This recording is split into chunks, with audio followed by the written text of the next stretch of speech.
Hey guys, what's going on? Glove here. So this is kind of an impromptu, sort of like an extra video. I started this new project and I figured it'd be kind of cool if I took you guys along for the ride. I'm going to try and, share as much of it as possible because I think it's pretty cool. But basically, I'm going to be trying to build my own database. For whatever reason, databases like fascinate me, and I know they're extremely, extremely complex. To date, my experience with databases is using them for my own projects and whatnot. Um, I, I don't know a ton about what goes into a database, behind the scenes. I've read some stuff, but you know, it's just reading. I mean, I've not actually put pen to paper, so to speak, and like really, you know, explored the tangible bits of it, so to speak. So anyway, I'm going to try building my own database. I thought it'd be kind of interesting. Chances are this will be a failed project and a never-ending project, or just one of the two. I guess it can't be never-ending if it's failed, but either way, I figured I'd take you guys along for the ride, and I'll try and post some Medium articles as well, kind of exploring the interesting pieces of things that I pick up along the way. So I'm just going to walk you guys through kind of my architecture. Well, it's not really much of an architecture, but my ideas so far. And it is on GitHub, so you can also see my progress through there. But just a heads up, I'm not really looking for collaboration on this. I'm just kind of looking to document my project progress and share my experience and the things that I learned with you guys.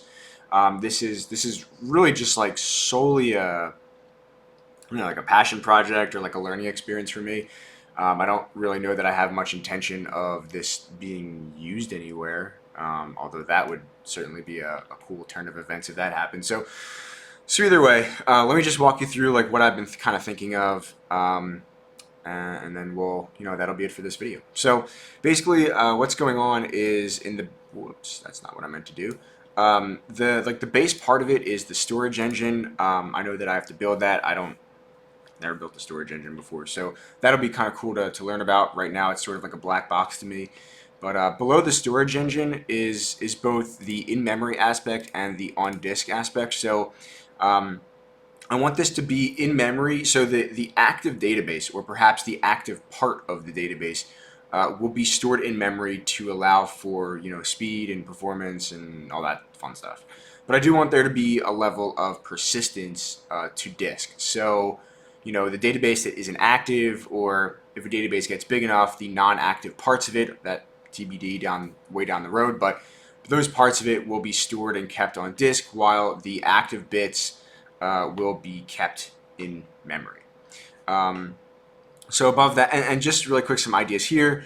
So for the disk part, I'm not going to be using like JSON or something like that, because JSON, I think it's like kind of big, right? JSON files, they're kind of big, like storage wise, I believe, versus like a byte array or something like that. So I'm thinking I'm going to use protocol buffers for the data serialization and encoding, and storing stuff on disk in those files, and then we'll decode it when we bring it into memory to be able to use it, or maybe not even when we're in memory. Maybe we'll keep it in there.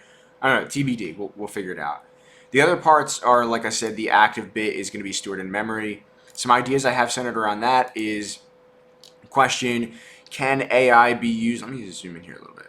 Can AI be used to determine when in-memory data should be synced with the data on disk? I don't even know if AI has to be used. I mean, I know that you can come up, like there are algorithms that already do this, not to say that I can just go and commandeer an algorithm, but there are ways that are not AI that are used to be able to do this, I believe, right, in databases that exist right now. Question of just, I don't know, should it be used? I don't even know. The next question is, can a database be broken down into smaller parts to reduce the need for large amounts of RAM?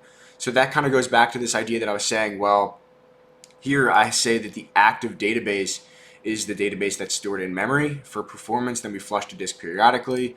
Question is, can we break that down even further to not have the entire database stored in RAM, but just the active part? How do you determine what the active part is? A lot of questions surrounding that, but nevertheless something interesting to think about down the road. Wouldn't be part of like an MVP, so to speak.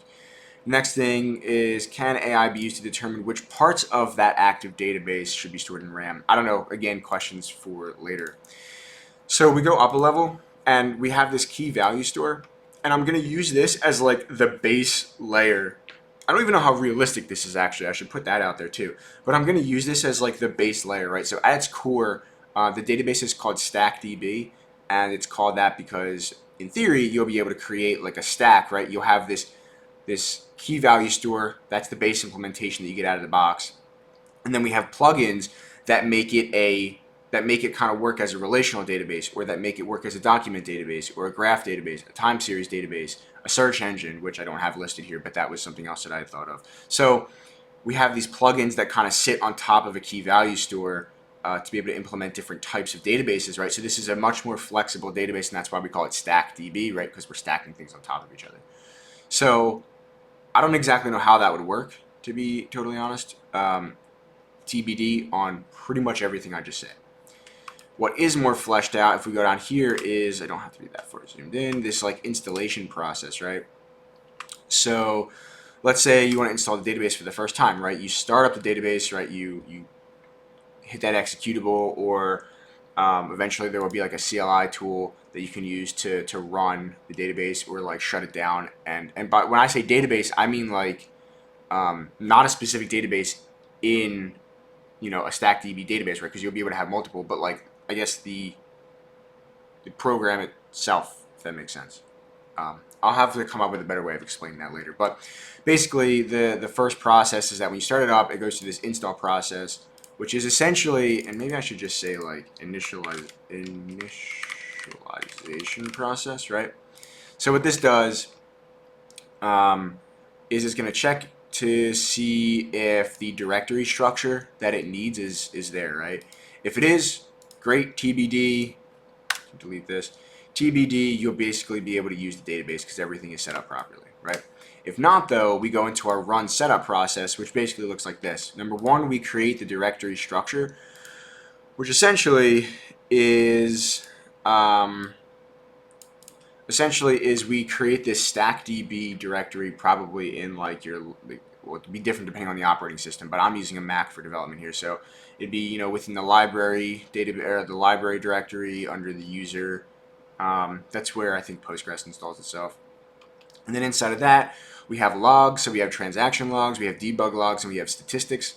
And then inside of there, we have database. So this is where all of your actual database stuff would be stored. And I'm not sure. Maybe this should just be like the data is stored there, and then information about the database is stored elsewhere. I don't know. We'll figure it out. And then we have the config. So basically, stackdb.yaml is the config. There might be other configs. I don't know what kind of, you know, we're still playing around with that. We'll figure it out. I literally just created this like 10 minutes ago and then decided, hey, I should make a video about it. So here we are. Next thing is that once we've done that, we need to actually create a config file, right? So this file here, where I have this stackdb.yaml, that actually won't exist, right, when we're at this step here. So we need to create that config file, and then we need to create this system database, which is where we get this this system. Zoom in a little bit more. Actually, I'll zoom in a lot more. Sorry. This is where we get this this stack, or this system database here, right? And then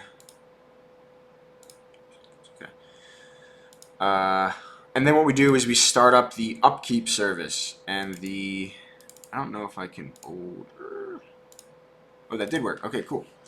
The upkeep service is basically like a maintenance service, and this kind of handles you know, whatever upkeep tasks there would be, like let's say, you know, purging the logs, or something else. I don't know. That's really all I got so far, is purging the logs. But eventually there will probably be other tasks that need to be performed on some sort of regular basis as part of the upkeep, right? So that's what I have so far. I don't know. Let me know down in the comments before if you have like experience with building databases. Let me know. That'd be super cool. I'd love to talk to you and hear what you think. But otherwise, this is going to be a new series that I don't know if it'll be once a week, but as I kind of will be working on this like 30 minutes every day, and then a little bit longer on weekends. So, you know, as I kind of build things out, I'll keep this series sort of up to date. I'll also try and post some like Medium articles with my experience, maybe a little bit diving deeper into like technical stuff that I come up against. And yeah, so hope you guys like it, and subscribe for more. Later.